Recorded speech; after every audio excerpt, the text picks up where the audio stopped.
Eu converso com Maracilene Ramos Teixeira sobre seu livro Profissão Mãe Cuidadora. Eu acho que uma outra coisa importante é a gente falar um pouquinho da aceitação dessas crianças ou dessas crianças especiais no núcleo familiar. Como que é isso? Pelo relato, você percebe muito a figura paterna omissa. A maioria dos casamentos se desfazem, assim, por N motivos, né? Os familiares geralmente se afastam, os amigos são outros, né? Tudo em função da dificuldade de aceitar aquela pessoa que veio com uma deficiência. Então, existem relatos que 60%, né, dos casamentos se dissolvem, né? Exatamente. Alguns pais dizem que, a partir do nascimento da criança, perdeu a esposa porque a criança consome todo o tempo, ou porque ele não aceita a ideia de ter vindo um filho, né, com alguma deficiência, ele se sente deficiente por isso, porque a sociedade cobra, né? E, na verdade, sofre preconceito todo mundo, não só a criança, mas a família também sofre, né? Já me perguntaram como uma psicóloga, mãe de especial, como assim? Como se tivesse alguma relação com o fato da minha opção profissional. Imagina. Você percebe? É muito ignorante. Né? É demais, né? Agora, como é que você vê, por exemplo, a parte de inclusão, né? Porque isso é uma outra coisa bem complicada. A inclusão escolar, no caso, ela foi uma aquisição nova, uma conquista nova.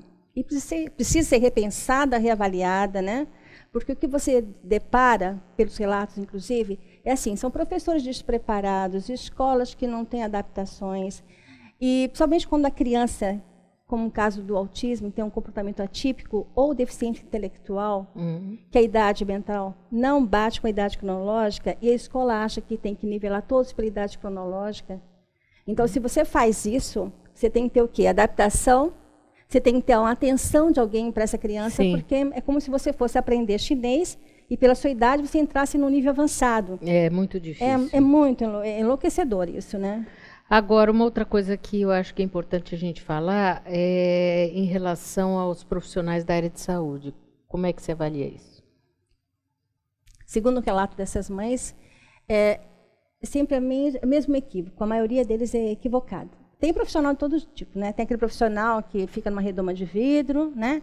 Preso nos enunciados acadêmicos, que sabe tudo, não admite ser questionado por sua fragilidade, né? Ele não quer ser questionado, e não enxerga o ser humano atrás daquela pessoa. Ele só vê a doença, só vê a dificuldade, mas não vê o ser humano com as suas potencialidades, seus desejos. E tem aquele profissional que tem um tratamento diferenciado, que tem um trabalho humanizado, uma visão holística, que faz questão de conhecer a pessoa, que se compromete. Então, existem vários tipos de profissionais. Mas a maioria que a gente percebe, assim, realmente são pessoas despreparadas para isso. Não conseguem ter essa visão humana. Houve relato de um profissional falar para uma mãe assim, porque a mãe falou, você não gosta do meu filho, do jeito que você fala dele? Ele falou assim, mas eu não tenho que gostar do seu filho? Quem tem que gostar do seu filho é a senhora, que é a mãe dele. Nossa. Eu sou profissional. Nossa. Então, essa fala aconteceu e acontece, continua acontecendo, né? É terrível. Meu Deus do céu. Como é que alguém faz um negócio? Você vai trabalhar naquilo que você gosta, né? Você imagina alguém trabalhando no setor não gostando. Você odiando televisão, odiando entrevista. Você ia estar bem aqui? Imagina. Não, né? Então, você imagina lidando com o ser humano. Você ainda vê muito preconceito? Nossa, direto, diário. Né? E, na verdade, todo mundo acaba sendo vítima, né? Não precisa ser uma criança, claro que especial, chama muito mais atenção, né? Então, sofre porque tem aquela coisa assim do diferente, né? Então, sofre a criança, sofre a mãe. Eu mesma, como profissional, eu sofri já preconceito. Assim, numa reunião, né, de técnicos, eu dou um parecer como psicóloga, aí olharem para mim e falam assim, você está falando isso porque você é mãe. Não, eu estudei, né? Eu fiz pós, me preparei, mas não, você é sentimentalóide, você está falando porque você é mãe. Então, o fato de eu ser mãe de um especial, eu não sou uma profissional, eu não tenho um gabarito para falar da minha ciência, entendeu? Então, preconceito é uma coisa, é muito ignorante, né? É o filho legítimo da ignorância, né? E é muito complicado, né? Empobrece o ser humano, né?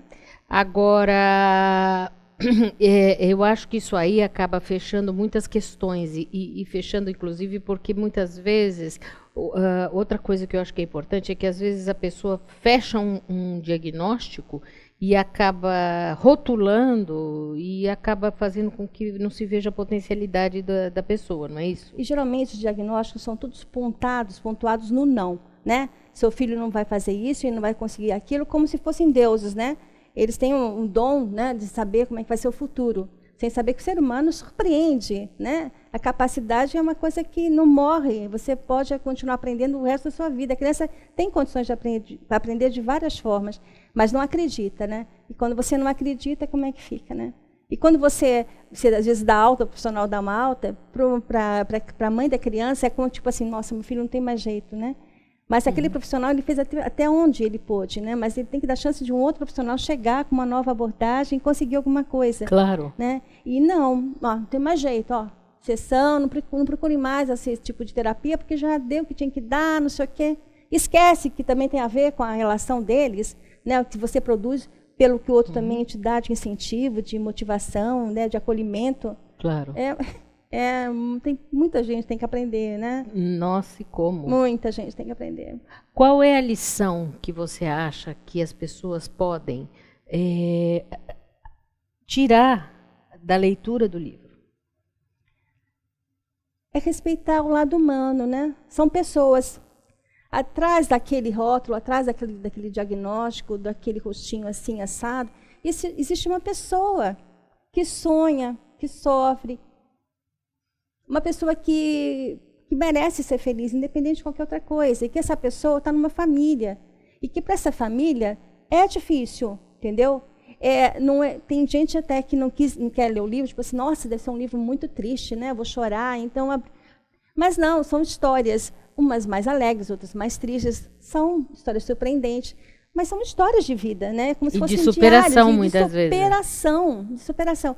Mas para essas famílias, elas não escreveram esse livro, não deixaram eu escrever esse livro no sentido de, tipo assim, quero comiseração, quero um desconto. Não, sabe? Elas querem respeito e querem parceria. Tá? Em vez de você ficar criticando, porque é fácil criticar o outro, né? Você não está no lugar dele, não é verdade? Então vai ficar no lugar dele para você ver. Então, é assim, o que a gente quer é despertar esse lado humano e vamos se juntar. Ninguém é diferente de ninguém, né?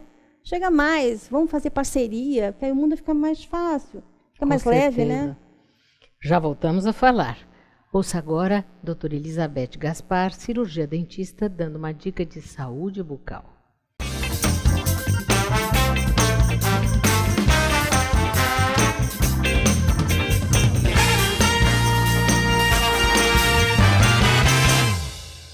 Olá, Mônica. Hoje eu vou falar a respeito de afta. Afta são lesões que acometem a cavidade oral, na língua ou na bochecha.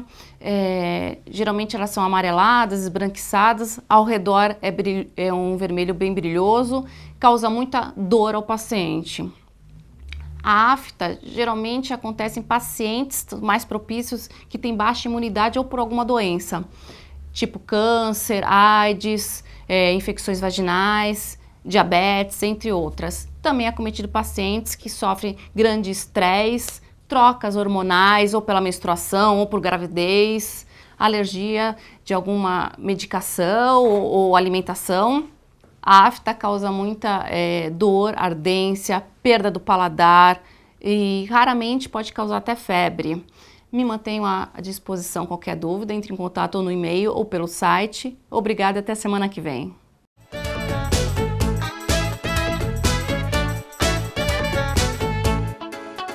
Comunicado. A Escola Santista de Astrologia está com inscrições abertas para os cursos regulares de formação em astrologia. Curso básico com turmas manhã, tarde e noite, interpretação de mapa astrológico, previsões e supervisão de mapas. A escola ainda oferece atendimento de mapas astrológicos e uma grande variedade de livros. Escola Santista de Astrologia, Rua Goitacazes, número 8. Telefone 3284-9714. Santos.